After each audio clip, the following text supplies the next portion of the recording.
O áudio que vocês vão ouvir agora é parte do podcast Xadrez Herbal.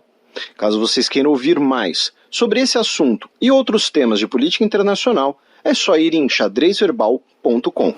Bem, passemos agora para a coluna aberta, na qual Felipe tratará sobre as novas eleições em Israel, além de observar o movimento das peças no sempre complicado tabuleiro do Oriente Médio. Mas antes, ouviremos um recado do Ivan Mizanzuki.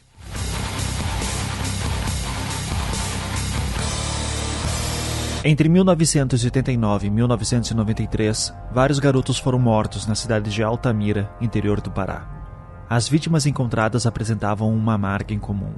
Tinham seus órgãos genitais cortados. Em outras palavras, foram emasculados. Mas isso é só o começo da história.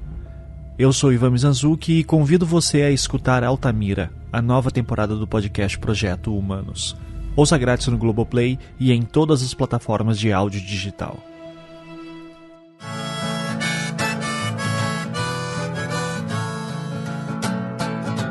Coluna aberta. Bem, pessoal, começando o nosso giro pelo Grande Oriente Médio por Israel, que foi uma das principais notícias dessa semana, já que provavelmente teremos a quinta eleição em Israel em menos de 4 anos. Né? Se confirmando, teremos aí eleições em outubro de 2022. Os motivos os nossos ouvintes já sabem, até porque a gente comentou recentemente da crise que estava gestando, né, a gente comentou várias vezes das eleições em Israel.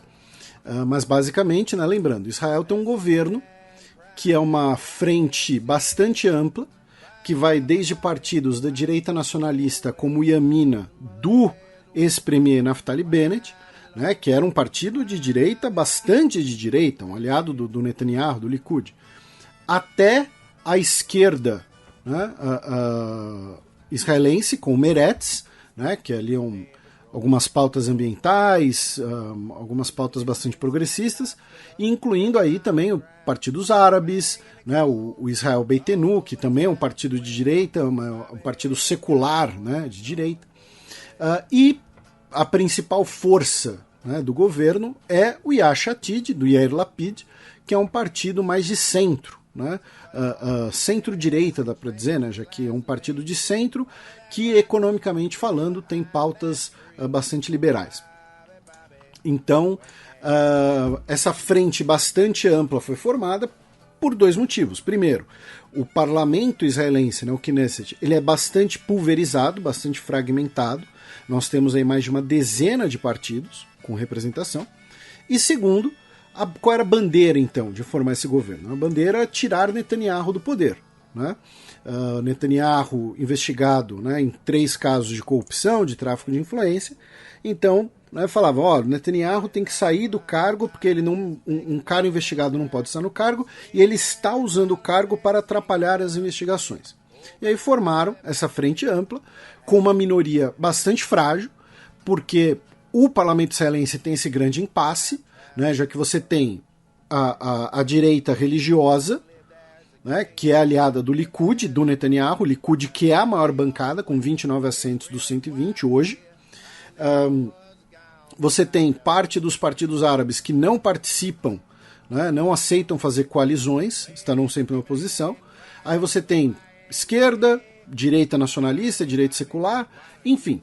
Então era um quebra-cabeças muito complicado de se montar e o governo foi formado com 1 assento de eleição, 1 assento de maioria apenas. Né?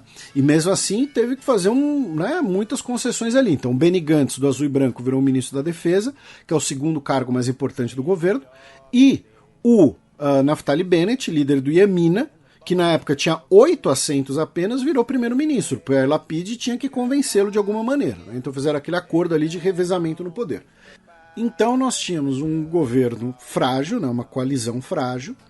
Nas últimas semanas, a gente repercutiu aqui, né, nós tivemos parlamentares que saíram da coalizão, né, saíram especialmente do Yamina. Nós tivemos uma que saiu, outro que foi expulso e um terceiro que saiu no dia 13 de junho, né, o mais recente, o Nir Orbach, e ele pode inclusive se filiar ao Likud. E também tivemos uma do Meretz, que saiu e depois voltou. O fato é, o governo ficou com minoria, 59 dos 120 assentos. Aqui no programa a gente já tinha explicado que mesmo com minoria o governo poderia sobreviver pelo menos até a próxima votação de orçamento. Mas teve uma outra questão, que foi o seguinte. Existe uma lei em Israel chamada Lei de Samaria e Judeia, que são os nomes israelenses para a região da Cisjordânia. É uma lei de 1967 que dá aos colonos israelenses na Cisjordânia os mesmos direitos que os cidadãos de Israel. Hoje, são 475 mil colonos e, por razões de segurança nacional, essa lei precisa ser renovada pelo parlamento a cada 5 anos. E é óbvio que toda a direita israelense sempre votou a favor dessa lei, né? Porque ela protege da segurança jurídica, legal, enfim, aos colonos. Mas a oposição de direita votou contra a renovação da lei. Então, o que acontece? Se o governo não conseguisse renovar a lei, nós teríamos 475 mil colonos perdendo segurança jurídica, enfim. O próprio Naftali Bennett falou isso, que ele tinha que evitar ser o responsável por essa perda de amparo e de segurança a essas pessoas.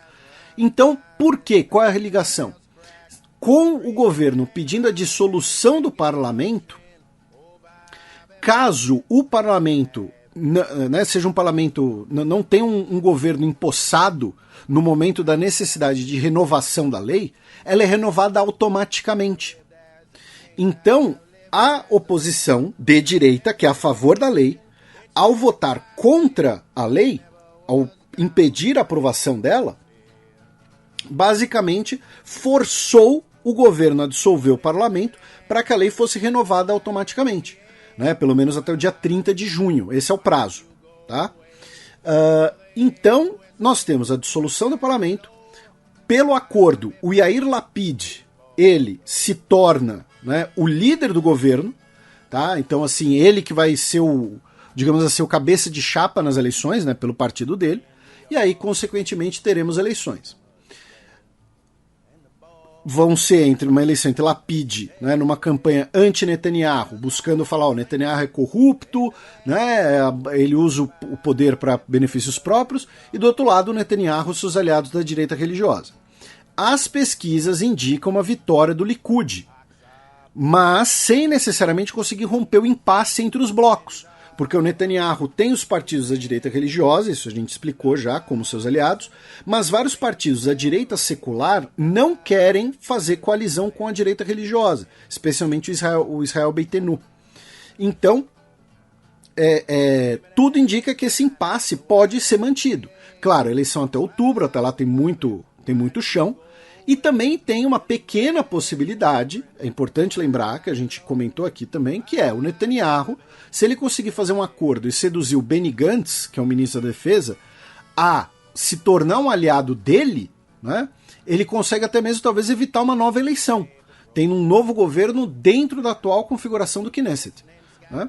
Enfim, então o contexto já era conhecido, mas o estopim dessa dissolução foi uma manobra política muito astuta, bastante maquiavélica, por parte do Netanyahu, né, de falar, olha, não vamos votar a favor da lei que garante, que reconhece os direitos dos colonos na Cisjordânia, para forçar então a dissolução do parlamento. Aí, já na Palestina, né, sobre a morte da jornalista Shireen Abu Akleh, o jornal New York Times, né, dos Estados Unidos, publicou uma matéria afirmando que teve acesso, né, à bala que matou a jornalista, e afirmando que o disparo teria partido de um comboio israelense, provavelmente por um soldado de uma unidade de elite de Israel. Ou seja, que teria sido um disparo provavelmente deliberado. Tá? Lembrando que a bala está em posse das autoridades palestinas, né, e Israel já cobrou, né, dizendo que não conseguiria realizar, né, uma investigação correta sem acesso, né, à munição. Cruzamos a fronteira com o Líbano, já que o Líbano assinou um acordo com Síria e Egito, né, para que gás natural egípcio seja fornecido ao Líbano. Tá? O gás iria do Egito para a Síria, né? Na Síria ele seria ali processado e então iria para o Líbano. A infraestrutura, inclusive, seria custeada pelo Banco Mundial para melhorar o suprimento de energia para o Líbano, que sofre com diversos apagões, diversos problemas de fornecimento de energia. Tá? Cruzando a fronteira com a Síria, as forças democráticas sírias, né, que são aliadas dos Estados Unidos, afirmaram que, caso a Turquia lance uma nova operação militar contra eles na Síria, né, lembrando que as forças democráticas sírias são, maior parte, compostas por curdos, eles podem sim se aliar, fazendo uma aliança com o governo Assad contra a Turquia. Aí cruzamos justamente a fronteira da Síria com a Turquia, né, já que o presidente Erdogan recebeu o Mohammed bin Salman, o MBS, o príncipe da coroa saudita, né, a primeira visita, né, em anos, e especialmente lembrando, né, que eram relações que estavam estremecidas devido ao assassinato do Jamal Khashoggi no consulado saudita em Istambul em 2018, porém aparentemente tudo isso ficou para trás, falaram de questões energéticas, né, falaram das relações bilaterais e falaram também, inclusive, muito de armas, né? Mercado armamentista, a Arábia Saudita, que é uma grande compradora de armas, e a Turquia tem se tornado cada vez mais uma exportadora de armamentos. O MBS, né, o Mohammed bin Salman, que antes de visitar a Turquia passou por Egito e Jordânia, tá? Fez ali um tour, né, de relações exteriores na região. Lembrando que recentemente tivemos aquela suposta tentativa de golpe na Jordânia, que teve uma denúncia de uma eventual participação saudita naquelas circunstâncias, e claro que a parte desse tour do MBS envolve, né, conversar com seus aliados ali para conter influência com o Irã, né, parte ali da Guerra Fria do Oriente Médio entre sauditas e iranianos. Da Turquia, vamos para o Iraque, onde no último dia 15 de junho, o líder da maior bancada do parlamento iraquiano, o Muqtada al-Sadr, ele decidiu que todos os parlamentares do seu partido devem renunciar. Tá? A gente falou das eleições iraquianas aqui 8 meses atrás. O Iraque está há 8 meses sem conseguir formar uma coalizão de governo. E o al-Sadr, que é uma das principais lideranças xiitas do Iraque, e tinha, repito, a maior bancada, ele falou que não iria fazer coalizões com os corruptos e que então, para isso, ele preferia, né, sair, né, do parlamento, ordenando a renúncia de todos os integrantes do seu partido. Com isso, o que aconteceu? Né? Ontem, dia 23 de junho, os 73 segundos colocados de cada distrito eleitoral vencido por algum aliado do al-Sadr foram empossados. Tá? Então, agora o parlamento está com outra configuração e espera-se que consiga ter um governo. Por que o al-Sadr fez isso? Né? Porque ele é um baita cara legal, porque ele então pensou no bem do Iraque e ordenou que todo mundo renunciasse? Não, porque ele sabe que muito provavelmente as negociações para formar um governo vão ser difíceis, ele vai poder manter então essa retórica de que, olha, não fiz aliança com os corruptos, não fiz aliança com essas lideranças que não querem o bem do Iraque, né? Ou então com lideranças que representam outros interesses sectários, né? Aí ele vai ficar podendo de fora olhar o circo pegar fogo e então depois aparecer como eventual salvador da pátria, né? Ou então pelo menos manter a força perante o seu eleitorado.